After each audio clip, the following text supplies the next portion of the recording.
Good morning, students. Today we are going to start part 3 of the chapter Basic Concepts of Economics.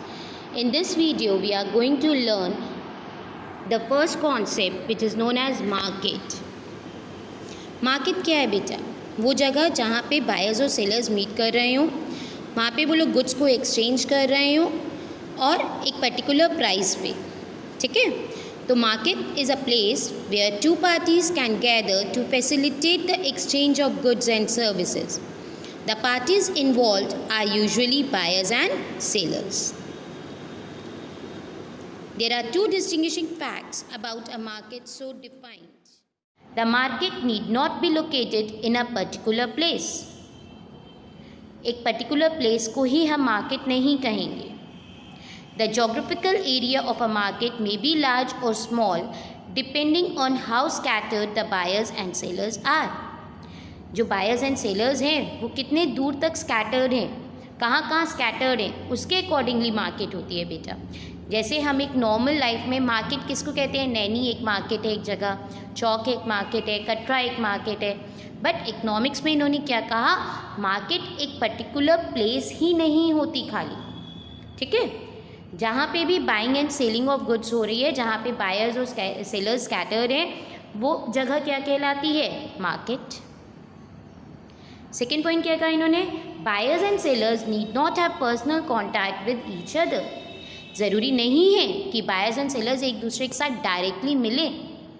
आजकल हम लोग online selling purchase करते हैं goods को, तो क्या वहाँ पे हम डायरेक्टली मिल रहे हैं उनसे? नहीं, हम पर्सनल कांटेक्ट भी नहीं है उनके, बट हम उनसे गुड्स खरीद सकते हैं. तो it is not necessary buyers और सेलर्स के साथ पर्सनल कांटेक्ट हो तभी वो लोग गुड्स को एक्सचेंज कर सकते हैं, ठीक है? ना types of markets. Two types की मार्केट्स होती है बेटा, goods market and factor markets. Goods markets क्या होती है? They are those markets where goods and services are bought and sold. जहाँ पे गुड्स और सर्विसेज बॉट एंड सोल्ड होती हैं, जैसे क्लोथ की मार्केट हो गई, कार की मार्केट हो गई. तो ये सब क्या है? गुड्स मार्केट, जहाँ पे आपको चीज़ें दिख रही हैं टैंजिबल, ठीक? आप लेते हो, गुड्स को खरीदने जाते हो. अगर आपको पेन खरीदना है तो आप स्टेशनरी शॉप जाओगे, तो वो क्या है? ये गुड्स मार्केट है. नेक्स्ट आता है फैक्टर मार्केट्स.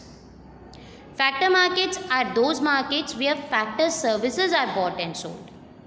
जहाँ पे फैक्टर सर्विसेज बॉट और सोल्ड हो रही हैं, that is labour market, capital market. यहाँ पे गुड्स नहीं होते, यहाँ पे फैक्टर सर्विसेज होती हैं. फैक्टर सर्विसेज इसलिए बोला गया, फैक्टर्स ऑफ प्रोडक्शन में मैंने आपको बताया था लैंड, लेबर, कैपिटल, एंटरप्रेन्योर होता है. तो उनकी सर्विसेज जहाँ से आपको मिल पाएँ वो क्या हो जाएगी? Factor market. I hope it is clear. Now next concept is wealth. Wealth क्या है बेटा? Wealth measures the value of all the assets of worth owned by a person, community, company और अ कंट्री. वेल्थ क्या है? वो सारी assets जो एक पर्सन ने या एक कम्युनिटी ने या एक कंपनी ने ओन करी हो या कंट्री ने. In other words, wealth is an accumulation of valuable economic resources that can be measured in terms of either real goods or money value. हम लोग क्या कह रहे हैं? वो सारे इकोनॉमिक रिसोर्सेज जो रियल गुड्स या उस पर मनी के टर्म्स में हम कह सकते हैं मेजर्ड होते हैं, उसको क्या कहते हैं हम? Wealth. Now characteristics of wealth. First one, utility. It must possess utility. It must have the power to satisfy a want. कोई भी चीज़ वेल्थ तभी होगी जब उसके अंदर कैपेसिटी होगी वॉन्ट्स को सेटिस्फाई करने की. That is it has utility. Second point, scarcity. It must be limited in supply. उसकी सप्लाई क्या होगी? लिमिटेड होगी. अगर वो अबेंडेंट पे है तो वो वेल्थ नहीं होगा. Third one, transferability. ट्रांसफरेबिलिटी का मतलब क्या है? वेल्थ को एक दूसरे से ट्रांसफ़र कर सके.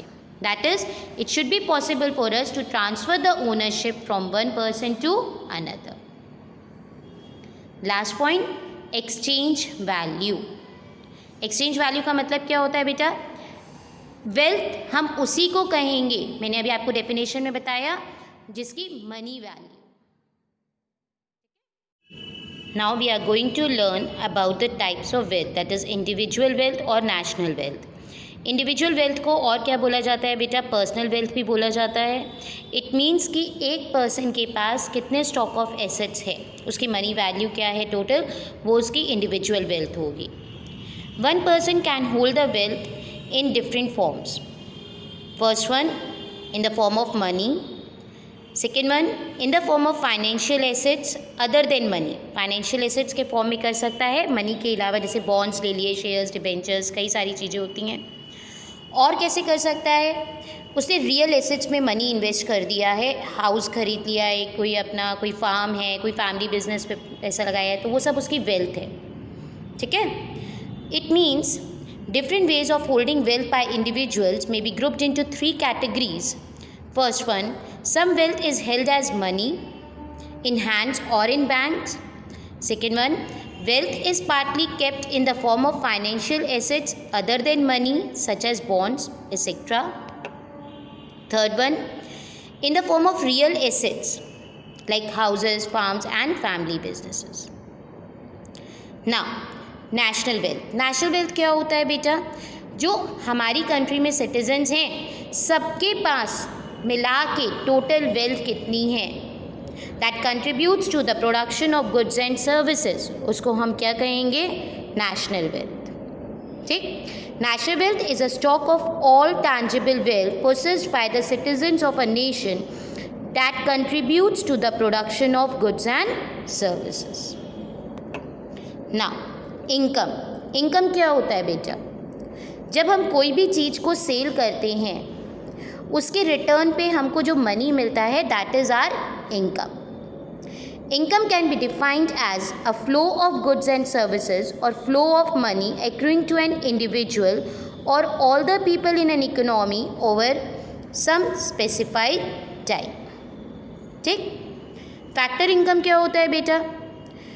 फैक्टर ऑफ प्रोडक्शन हमने पढ़ा था, लैंड, लेबर, कैपिटल, एंटरप्रेन्योर। उसके जब हम उसको हायर करते हैं उसके बदले में हम उनको क्या करते हैं? इन रिटर्न पे करते हैं। जैसे लेबर को हमने वेजेस दिया है, कैपिटल के लिए हमने इंटरेस्ट दिया है, ठीक, लैंड के लिए रेंट दिया है। तो जो ये हम पेमेंट्स कर रहे हैं इनको क्या बोला जाता है? Factor income. Factor income is an income earned by an individual largely by selling his factor services to firms. Wages, interest, rent and profit are the various categories of factor income. Thank you, students.